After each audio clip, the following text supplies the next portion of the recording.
Je vous remercie, Monsieur le Président. Monsieur le Président, Monsieur le Ministre, crise institutionnelle a-t-on dit? Mais où il y a crise institutionnelle?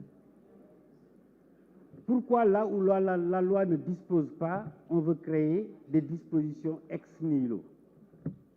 Qu'est-ce qui peut empêcher l'Assemblée nationale de mettre en place une commission d'enquête parlementaire, quand bien même il s'agit de magistrats ou de membres du Conseil constitutionnel? Parce que tous les membres du Conseil constitutionnel ne sont pas des magistrats. Il n'y a pas de crise institutionnelle dans ce pays. Il y a une initiative conforme aux dispositions de la Constitution et à la loi organique qui régit le fonctionnement de l'Assemblée, qui permet à des collègues de déposer une proposition de mise en place d'une commission d'enquête parlementaire. Il faut le clarifier. Le Conseil constitutionnel est régi par des textes, une loi organique. L'Assemblée nationale est régie par des textes. Ça, c'est la première clarification. C'est de bon droit que les collègues, sur cette question, peuvent demander la mise en place d'une commission d'enquête parlementaire.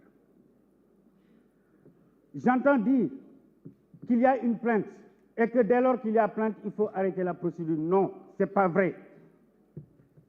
Quand il y a une plainte, s'il n'y a pas l'ouverture d'une information judiciaire, quand il n'y a pas notification de cette information ouverte au président de l'Assemblée nationale, la commission d'enquête doit poursuivre son travail. C'est ça le texte, c'est ça la Constitution, c'est ça la loi organique. La mise en place d'une commission d'enquête parlementaire ne signifie pas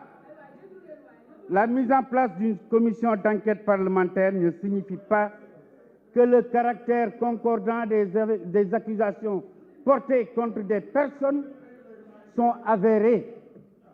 La mise en place de la commission d'enquête parlementaire permet simplement de vérifier la véracité des accusations portées contre d'honnêtes citoyens.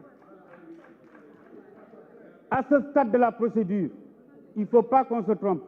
À ce stade de la procédure, personne ne peut mettre sur la table des preuves d'accusation.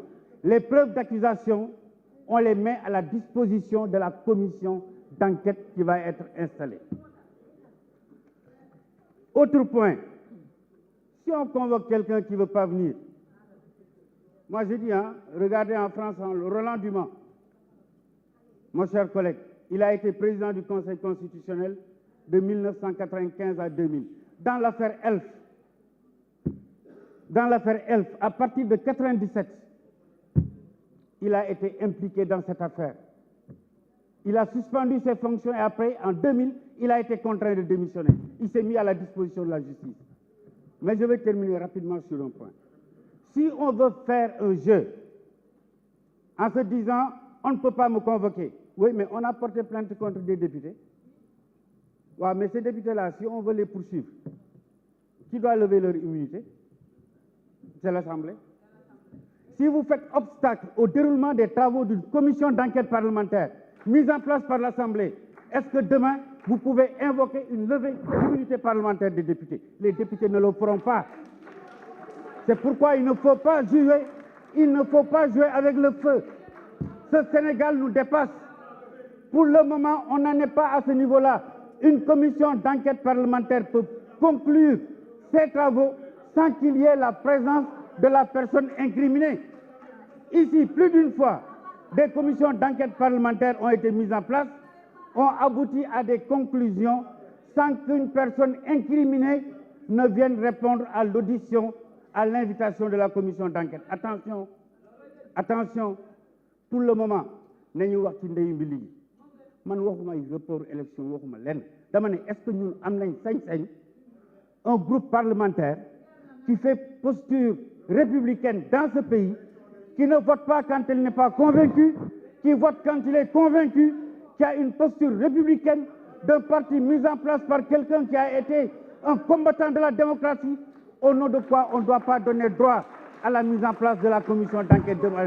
Que les députés se positionnent sur ça. Est-ce qu'on veut accepter que la protection des juges du Conseil constitutionnel soit plus déterminante que les pouvoirs de l'Assemblée nationale? Moi, je ne l'accepte pas parce que je ne suis pas membre du Conseil constitutionnel, je ne suis pas membre de la juridiction, je suis député et je veux qu'on respecte les députés dans leurs responsabilités. Je vous remercie. La parole est à notre collègue Samba Dang, suivi de Aïssatou Ndiaye. Auzu billahi minash shaitanir rajim. Bismillahir rahmanir rahim. Wassalatu wassalamu ala rasulillahi sallallahu alayhi wa sallam. Monsieur le Président